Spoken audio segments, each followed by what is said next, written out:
दुनिया के चौथे अमीर तरीन शख्स बिल गेट्स और मेलिंडा गेट्स ने 27 साल बाद शादी खत्म करने का ऐलान कर दिया। इनकी दौलत का तखमीना 224 खरब रुपए लगाया गया है। फोर्ब्स के मुताबिक इनकी दौलत 130 अरब डॉलर, जबकि ब्लूमबर्ग के मुताबिक इनकी दौलत 146 अरब डॉलर है।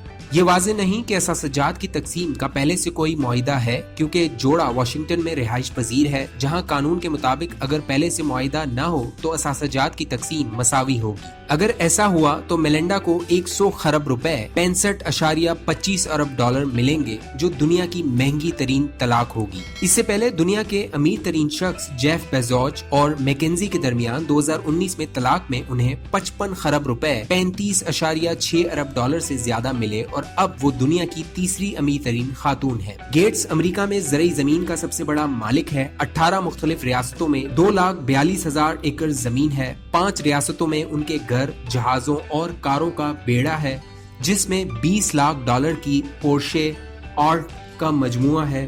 फोर्ब्स मैगजीन के मुताबिक बिल गेट्स से कबल महंगी तरीन तलाक जेफ बेजोस और मैकेंजी के दरमियान हुई। उन्हें 55 खरब रुपए 35.6 अरब डॉलर से ज्यादा मिले। दूसरे पर अमरीकी अरबपति बिल ग्रास और सोग्रास के दरमियान, जिसमें सोग्रास को 2 खरब रुपए 1.3 अरब डॉलर मिले। तीसरे पर तेल के कारोबार से मुंसलिक अरबपति हॉल्ड हम और सोएन आर्नल के दरमियान हुई, जिसमें सोएन को 1.5 खरब रुपए 975 मिलियन डॉलर मिले। चौथे पर गैसनो के मालिक इस्टियो और एलियन वाइन के दरमियान हुई, जिसमें एलियन वाइन को 1 खरब 30 अरब रुपए 850 मिलियन डॉलर मिले। पांचवें पर वॉल्ट डिज्नी के मालिक रॉय एडवर्ड डिज्नी और पीटर एशिया डिज्नी के दरमियान तलाक हुई, जिसमें पीटर एशिया डिज्नी को 92 अरब रुपए 600 मिलियन डॉलर मिले।